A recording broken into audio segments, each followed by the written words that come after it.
pemirsa, dalam bermasyarakat, kita tentu juga berdampingan dengan teman-teman disabilitas atau teman-teman kita yang bisa kita sebut istimewa nih, Glory. Ya, betul sekali Jason. Melalui Rumah Mans, keterbatasan tak menjadi penghalang bagi mereka untuk terus berkarya dan hidup mandiri.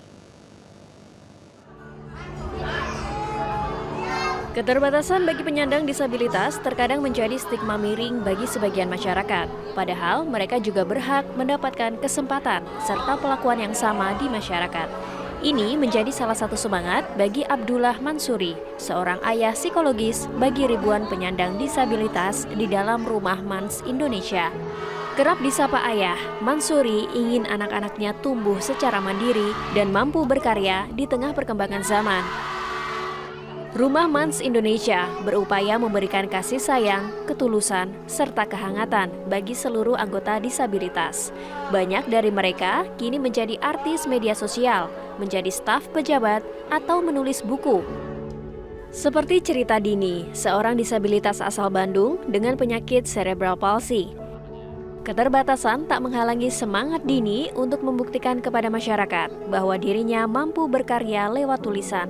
Sekitar 17 buku telah Dini terbitkan, sembari bekerja sebagai pegawai admin sebuah perusahaan. Bulian telah menjadi makanan yang sering Dini terima dari mereka yang memandangnya sebelah mata. Salah satu buku terlarisnya yang berjudul Roda Berputar Dalam Cahaya merangkum kisah perjalanan Dini sebagai pengidap cerebral palsy. Sosok yang jatuh bangun menghadapi stigma, keterbatasan, serta diskriminasi di masyarakat. Melalui Rumah Mans Indonesia, Dini merasa menemukan kasih sayang melalui teman-teman istimewa lainnya. Dini juga menjual bukunya secara daring melalui laman sosial medianya.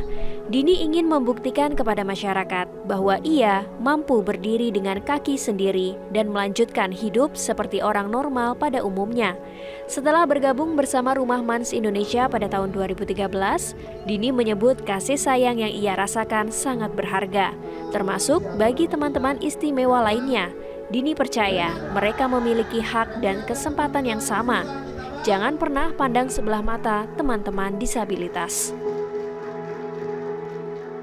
Nah, pemirsa, dalam segmen Metro Community kali ini, tadi sudah kita lihat ada sebuah komunitas bernama Rumah Mans Indonesia yang peduli dengan teman-teman penyandang disabilitas dan juga sudah berdiri selama 5 tahun. Ya, bagaimana kalau kita langsung bahas sebenarnya apa itu Rumah Mans Indonesia dan sebenarnya kiprah-kiprah apa saja yang sudah kemudian dikeluarkan oleh teman-teman saudara-saudara kita yang ada di sana. Sudah bergabung bersama kami ada Pak Abdullah Mansuri, pendiri dari Rumah Mans Indonesia, dan juga Dini Lestari, teman disabilitas kita. Selamat pagi, Assalamualaikum. Assalamualaikum, selamat pagi. Terima kasih sudah diundang. Sama-sama, terima kasih juga sudah mau datang, sudah mau bagi inspirasi di sini. Pertama-tama mungkin saya mau ke Pak Abdullah dulu ya. Tadi sudah ada Rumah Mans gitu ya, dan menaungi teman-teman yang memang disabilitas begitu di sana, tapi mereka bisa berkarya. Ide awalnya menaungi mereka tuh waktu itu apa, Mas? Kaget juga sih awal mulanya, dan nggak ada terpikir bisa bikin yayasan, bisa sampai sekuat ini. Pertama kali saya ketemu dengan salah satu anak yang lumpuh karena jatuh lumpuh mungkin sekitar 18 tahun, Tia namanya, dari Medan. Kita ajak ngobrol, kita ajak diskusi, ayo nak coba gerakin nak, ayo. Dia minta, saya mau tapi ayah harus jadi ayahku, kira-kira gitu kira-kira. Oh iya, ini ayahmu, ayo coba. Dan bisa dibayangkan dalam waktu kurang lebih sekitar 1,5 tahun, dia sekarang sudah bisa berdiri. Dan dia bilang kalau ayah datang ke Medan, saya akan menyambutmu dengan berlari. Padahal itu masih belum bisa ngapa-ngapain, cuma duduk. Kisah ini tersebar dari mulut ke mulut, ketemu dengan berbagai macam anak, ya, dengan berbagai macam cerita sedihnya. Dan hampir rata-rata anak-anak disabilitas ini kan yang dari lahir itu rata-rata ditinggal sama orang tuanya ya. Jadi begitu fisiknya terlihat kurang bagus atau disabilitas, biasanya ayahnya pergi meninggalkannya. Jadi peran ayah itu kebetulan saya masuk di sisi itu dan cukup efektif. Dari yang dulunya hanya di rumah saja, keluar kamar tidak berani, karena di beberapa daerah ini masih dianggap kutukan gitu. Jadi dia masih nggak berani keluar rumah. Jangankan keluar rumah, keluar kamar saja dia tidak berani. Tapi karena salah satunya sosial media mungkin ya, yang kita bisa menggapai langsung mereka dengan cukup handphone, bisa berkomunikasi dengan semua teman-teman. Dan alhamdulillah mereka satu persatu berani menunjukkan diri. Dulu live-nya gini, kalau di sosial media nge-live-nya cuma kelihatan telinga gitu. Nunjukin setengah muka aja. Dan berulang kali begitu. Saya mau nunjukin muka tapi syaratnya ayah harus jadi ayah saya. Oh iya dong, aku ayahmu sekarang. Akhirnya berani. Sekarang sudah berani ngoceh, udah berani ngobrol. Dan menunjukkan kreativitasnya masing-masing dengan konten. Ada yang jadi penulis seperti Dini, ada yang jadi pengusaha juga ada juga yang memang dia hanya tiduran tapi kerjaannya ngerajut, sambil nge-live dia ngerajut. Dapat gift juga, ada pemasukan, juga ada hasil karya yang bisa dia jual gitu. Ini yang luar biasa sih menurut saya, dan jumlahnya begitu pesatnya. Sekarang sudah hampir 2.000. Wah, Berarti Bapak berhasil memotivasi mereka ya untuk keluar dari keterpurukan itu. Iya, sebenarnya kalau saya bilang saya berhasil belum ya, tetapi ini sebenarnya momentum penting karena Metro TV. Saya pengen ada ayah-ayah baru yang mau menyentuh mereka, mendampingi mereka, mengasihi mereka. Saya yakin ada jutaan anak-anak disabilitas yang belum mendapatkan sentuhan dan itu. butuh rangkulan itu Dan ya. butuh rangkulan. Seperti Mbak Dini yang ada di sini. Hai Mbak Dini, aku tuh dengar informasi. Pemirsa lihat, bukunya banyak banget. Mbak Dini udah punya 17 buku yang ia tulis. Ini saya kalau tampilin satu-satu, tangan saya sih nggak muat ya. Tapi banyak banget. Tapi ini buku yang terbarunya nih. Ada Ayah, Haruskah Aku Menyerah gitu ya. Jadi Mbak Dini ceritain dong, ini kenapa bisa sampai menulis 17 buku? Awal ceritanya kenapa? Karena suka hobi nulis atau gimana? Ya, pada awalnya Dini berpikir apa sih yang bisa Dini lakukan dengan keadaan seperti ini. Apalagi mungkin ketika dulu orang-orang menganggap apa sih kamu, bisa apa sih kamu, diremehkan. bisa putus tetapi untuk berbicara pun tidak semua orang bisa memahami. Iya, untuk berbicara pun tidak semua orang bisa memahami. Harus pelan-pelan ya. Pelan-pelan. Nah, dan itu Dini ingin membuktikan. Bahkan Dini sendiri berkata kepada ayah, ya Dini ingin membuktikan bahwa Dini ini ingin dikenal, ingin dipandang oleh dunia itu bukan kelemahan Dini. Tapi Dini ingin dunia itu memandang Dini karena kaya Dini, karena bukti-bukti yang bisa Dini capai. Nah, alhamdulillah Allah menganugerahkan Dini kemampuan di bidang menulis. Nah, dari situ baru Dini itu gini Kak, yakin Allah itu tidak pernah tidur. Ya, setuju. Allah tidak pernah tidak akan pernah. Jadi Mbak Dini awalnya itu merasa Pernah diremehkan.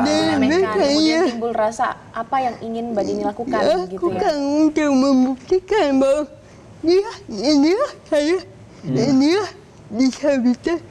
Disabilitas itu bukan lemah. Tapi saya ingin membuktikan bahwa disabilitas itu kuat. Nah, Disabilitas itu bisa. tuh, Gitu. inilah saya gitu tadi kalau Mbak Dini mencoba menyampaikan. Inilah saya, disabilitas itu kuat, disabilitas itu bisa, dan Mbak Dini sadar bahwa Mbak Dini itu dianugerahi kemampuan untuk menulis, makanya ingin membuktikan bahwa disabilitas itu juga berdaya. Nah, selain menulis, ini saya tergoda untuk melihat apa itu. Tulisannya I love you. Saya nggak tahu ya. Ini yang buat ya. Coba, boleh kita tampilkan di depan nih. Boleh. Nah, I love you Ayah Mansuri. Mansuri. Ini sebenarnya hadiah ulang tahun, saya juga kaget. Dia Rajutan ya, Pak? Iya, dia rajutan. Dan berapa lama nak ya? Itu 6 bulan. 6 bulan dirajutnya hanya untuk ngasih kejutan untuk saya ulang tahun sebenarnya. Itu bikin saya terharu. Dan ternyata karyanya banyak. Gitu. Benar. Saya saya sampaikan ke banyak orang ya, berulang kali saya sampaikan. Dini ini kan salah satu anak saya yang cerebral palsy ya. Untuk jalan pun relatif sulit ya. Untuk ngetik di laptop aja kadang-kadang saya masih, nak beneran nak, masih ragu kadang-kadang. Tapi merajut itu bukan hal yang mudah karena memang maaf anakku, kalau kan memang ada. Nggak mau diem. Susah dia. Gerak terus ya.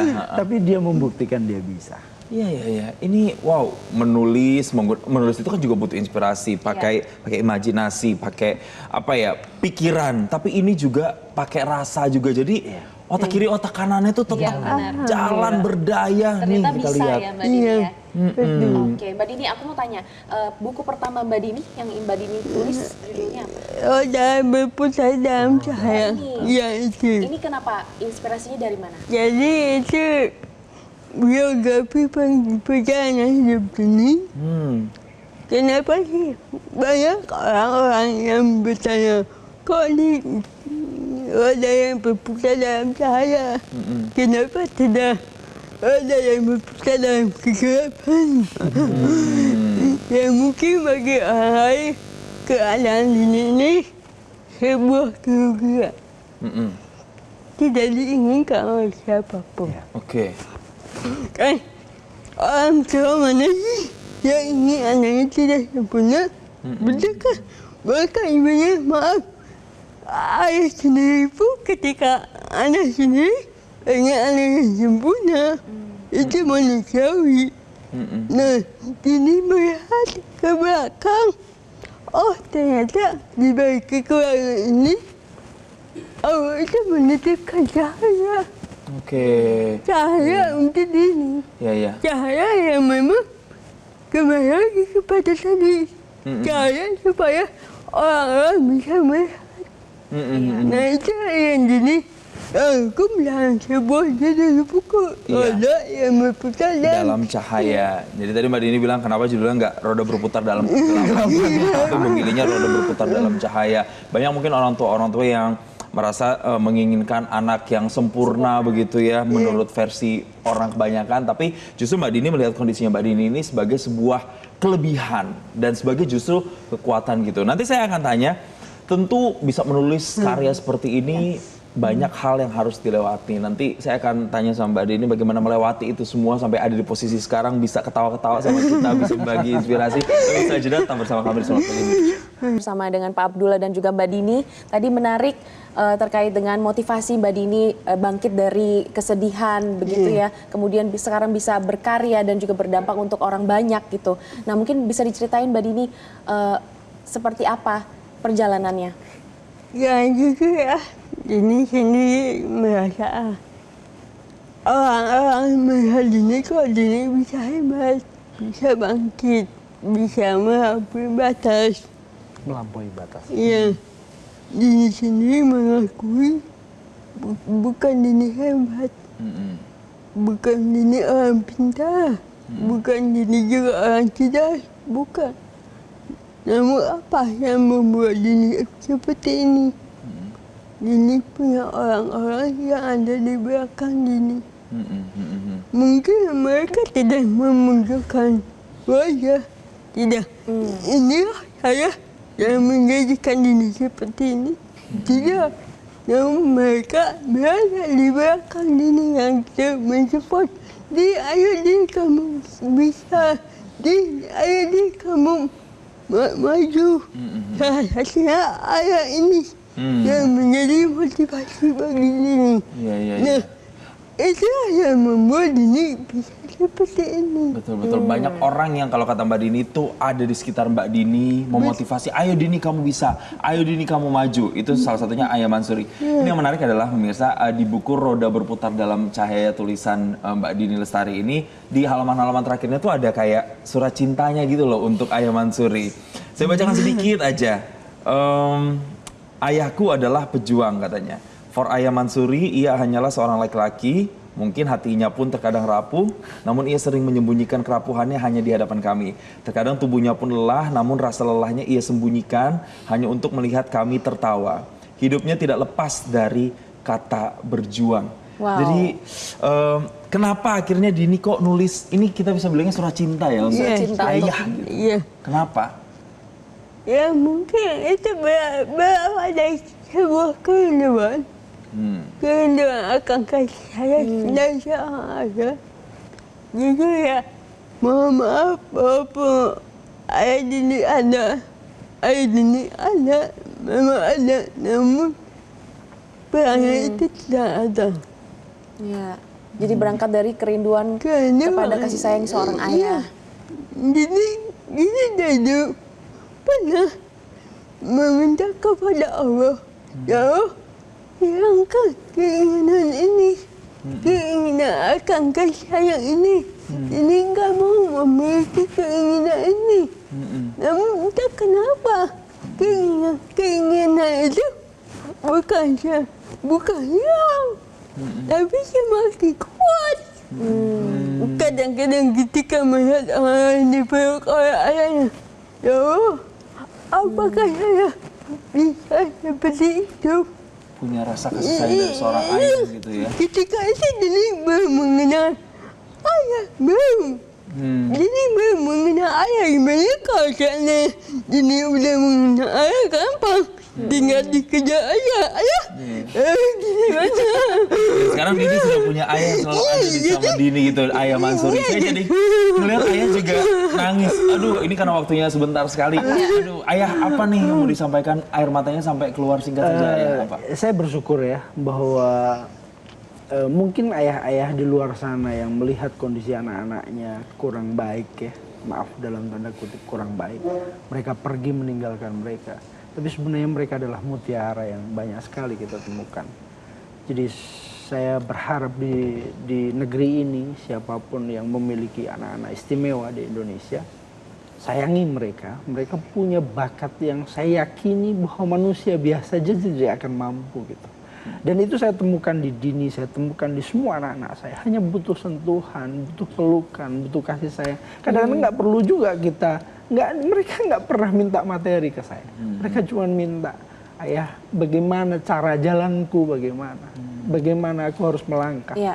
Hanya itu yang dibutuhkan. Sosok ayah yang mereka rindukan Sosok ya. ayah yang mereka rindukan. Dan ribuan anak saya yang sudah tidak memiliki ayah. Maka dalam kesempatan ini juga saya mohon kepada semua ayah di seluruh Indonesia. Jadilah ayah-ayah baru. Kalau saya meninggal akan ada ayah-ayah baru yang mendampingi mereka. Itu Kasih mimpi saya. sayang itu untuk mereka Berikan juga ya. kasih sayang itu untuk mereka. Baik, terima kasih Ayah Mansuri atas Saya yang terima inspirasinya. Makasih juga Mbak Dini. Mbak Dini terima kasih. Terima kasih Ayah Mansuri sudah membuat rumah Mans untuk kaum difabel. Dan ini membuat orang-orang difabel itu merasa mereka berkarya, mereka ada dan mereka berdampingan dengan kita, sama dengan kita. Sekali lagi terima kasih atas inspirasinya. Semoga buku ini juga bisa menjadi cahaya untuk tidak hanya Mbak Dini tapi untuk banyak orang. Dan pemirsa, informasi menarik lainnya masih akan kami hadirkan usai jeda headline news. Tetaplah bersama kami. Jelajahi cara baru mendapatkan informasi. Download Metro TV Extend sekarang.